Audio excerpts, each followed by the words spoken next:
In the world of gastronomy, hands have always taken center stage. But what if the spotlight shifted downwards, to our feet? In the world of gastronomy, hands have always taken center stage. But what if the spotlight shifted downwards, to our feet? Welcome to Flack Lab, where we explore the absurdities of life, the universe, and everything in between. Picture an alternate universe, where human evolution took a wild left turn and we evolved to eat with our feet. Before you snort in disbelief, just remember, the world is a weird place. Ostriches can't fly, platypuses lay eggs, and there's a reality TV star with a comb-over in politics. Welcome to Flack Lab, where we explore the absurdities of life, the universe, and everything in between. Picture an alternate universe, where human evolution took a wild left turn and we evolved to eat with our feet. Before you snort in disbelief, just remember, the world is a weird place. Ostriches can't fly, platypuses lay eggs, and there's a reality TV star with a comb-over in politics. Welcome to Flack Lab, where we explore the absurdities of life, the universe, and everything in between. Picture an alternate universe, where human evolution took a wild left turn and we evolved to eat with our feet. Before you snort in disbelief, just remember, the world is a weird place. Ostriches can't fly, platypuses lay eggs, and there's a reality TV star with a comb-over in politics. Welcome to Flack Lab, where we explore the absurdities of life, the universe, and everything in between. Picture an alternate universe where human evolution took a wild left turn and we evolved to eat with our feet. Before you snort in disbelief, just remember, the world is a weird place. Ostriches can't fly, platypuses lay eggs, and there's a reality TV star with a comb-over in politics. Imagine sitting in a fancy restaurant, the kind where the dimmed lights hide the outrageous prices on the menu. You're all dressed up, ordering a medium-rare steak with a side of garlic mashed potatoes. The waiter brings your plate, and you carefully slip off your shoes and socks. A cry of horror echoes. But rest assured, not because of your unsightly corns or untrimmed nails, but due to the accidental flinging of your Brussels sprouts into the wine glass of the arrogant food critic at the next table. No more simple hand-to-mouth action. Now it's all about dexterity-driven maneuvers of your phalanges, transforming the eating process from a mundane routine to a footloose spectacle. Imagine slurping spaghetti off your big toe or trying to meticulously slice that New York cheesecake with your heel. It's literally putting your best foot forward at every meal. The journey of human evolution has always been a fascinating one, from swinging among tree branches to walking upright, to developing opposable thumbs and streaming Netflix. But with this foot-eating twist, evolution would have pulled off a flamboyant samba step, turning knuckle walkers into toe nibblers. Your foot arch would function as your new jawline, the big toe becoming a pivotal eating utensil. Human evolution would have been a foot-focused affair. Darwin might have veered off to a new theory, survival of the footest. Or maybe gave the whole evolution thing a miss, becoming a professional toe wrestler instead. Remember the internet challenge of picking things up with your feet? Now imagine that as the norm. Every task linked to eating would rely heavily on your feet. Your local supermarket would have aisles stocked with foot-friendly foods. Gone would be the days of easy-peasy peeled bananas and handheld burgers. Enter the era of toe-tasty treats.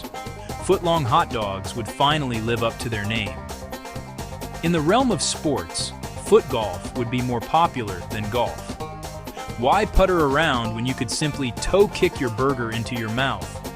And remember, soccer players' fancy footwork wouldn't just apply on the field, but also at the dining table. Cristiano Ronaldo wouldn't just be a 5-time Ballon d'Or winner, but potentially the first ever Golden Toe Award winner for the best foot-eating technique. In this alternate reality, shoe stores would be yesterday's news and toe jewelry would be flying off the shelves. Waiters would be retrained as foot masseurs to prep your feet before a meal. Pedicures would skyrocket, not just as a luxury service, but a necessary hygiene practice. Food shows and culinary contests would have a new flavor too. Gordon Ramsay's Hell's Kitchen would be Hell's Foot Banquet. Top chefs would train in foot gastronomy, perfecting the art of toe-licking good cuisine. Your favorite cooking show might just be The Great Toe Binge. Think about the sheer logistics of it all. Under this foot-centric order, our personal hygiene and social etiquette would undergo a drastic paradigm shift. Would we shake feet when greeting each other? Would foot spas replace mouthwash in our bathrooms? Or would pedicures become as routine as brushing our teeth? The footwear industry would transform dramatically.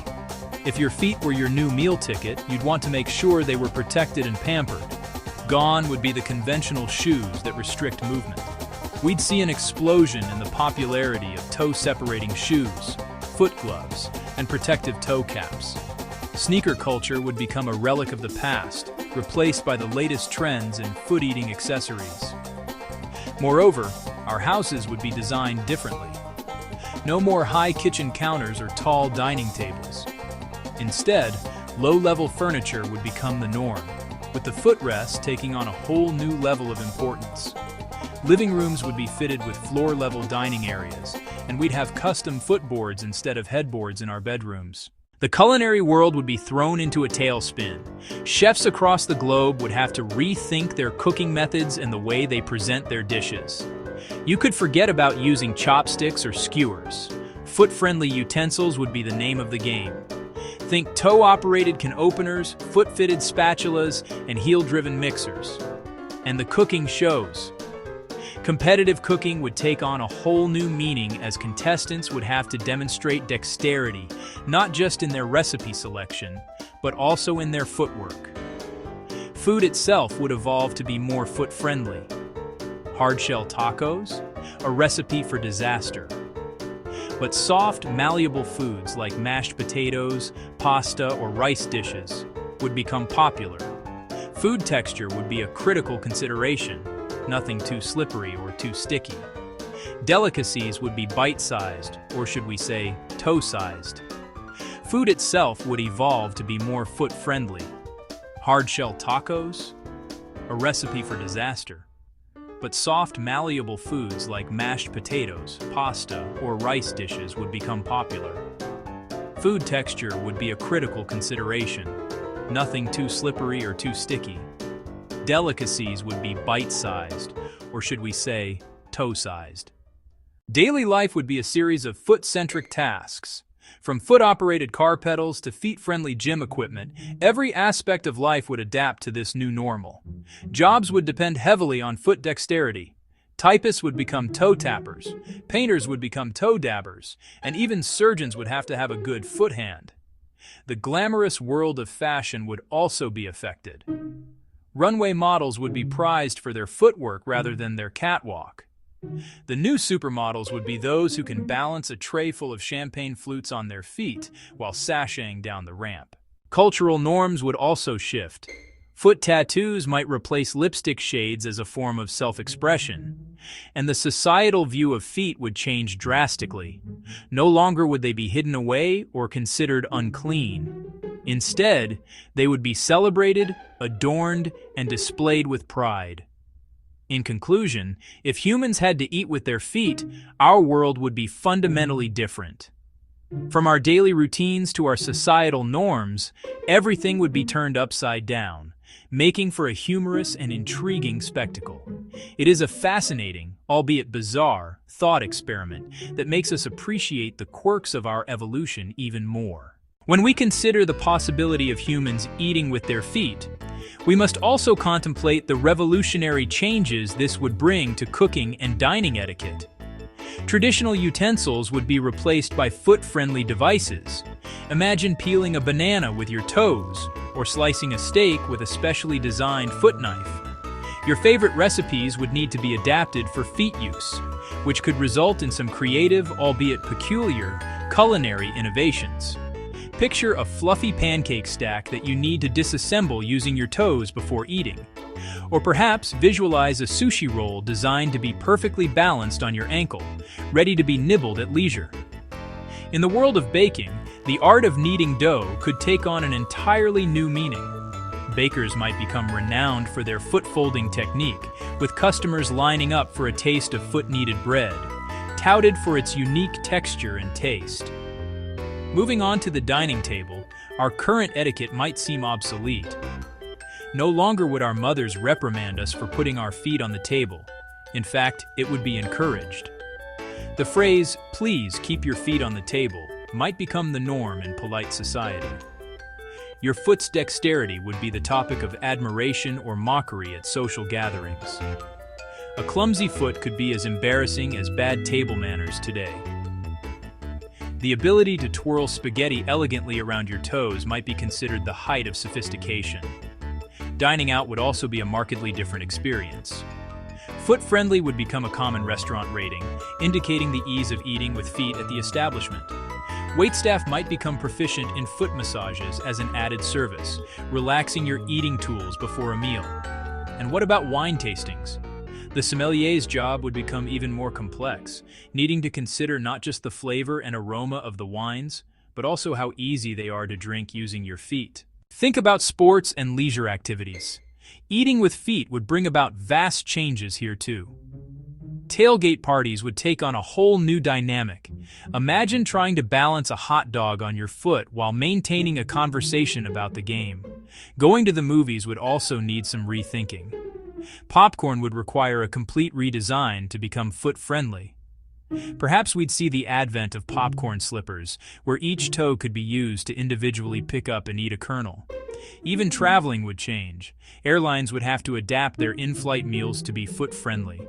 Maybe they'd introduce footrests with built-in dining trays, or invent new types of foot food that are easy to handle and eat at 30,000 feet.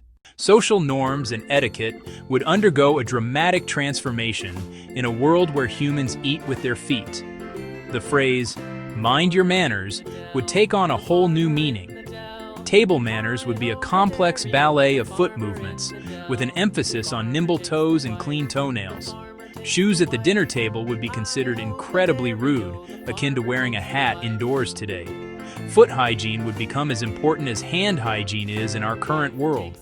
Pedicure appointments would skyrocket, and foot spas would become as common as hair salons. Foot deodorants and perfumes might even become popular. The world of fashion would see a seismic shift too. Foot accessories and jewelry, toe rings and ankle bracelets would take center stage. Designer socks would replace designer bags as the must-have fashion item. Culinary schools would offer courses on foot gastronomy, and yoga classes would have a special focus on toe flexibility and control. In sports, soccer would be the new national pastime, with players being admired not just for their gaming skills, but also for their food handling abilities. Romantic dinners would be a test of foot coordination and mastery. Imagine trying to feed your date a piece of chocolate-covered strawberry with your foot. Or imagine proposing by slipping a ring onto your beloved's toe instead of their finger. And let's not forget the age-old tradition of toasting. It would be replaced by a foot bump, a gesture of goodwill and camaraderie. This foot-centric world would definitely be a bizarre, yet fascinating place to live in. But before you run off to practice picking up peanuts with your toes or start planning a foot-friendly diet, remember, we exist in a world where feet are just for kicking soccer balls, squishing spiders, and occasionally stubbing on furniture. So, keep your hands on deck while eating and your feet grounded. And if your mom tells you not to play with your food, remind her, it could be worse. You could be juggling it between your toes. If you enjoyed this journey into the wonderfully ridiculous, make sure to subscribe to Flack Lab. Because as long as reality keeps providing absurdity, we'll keep serving up food for thought, just preferably not with our feet.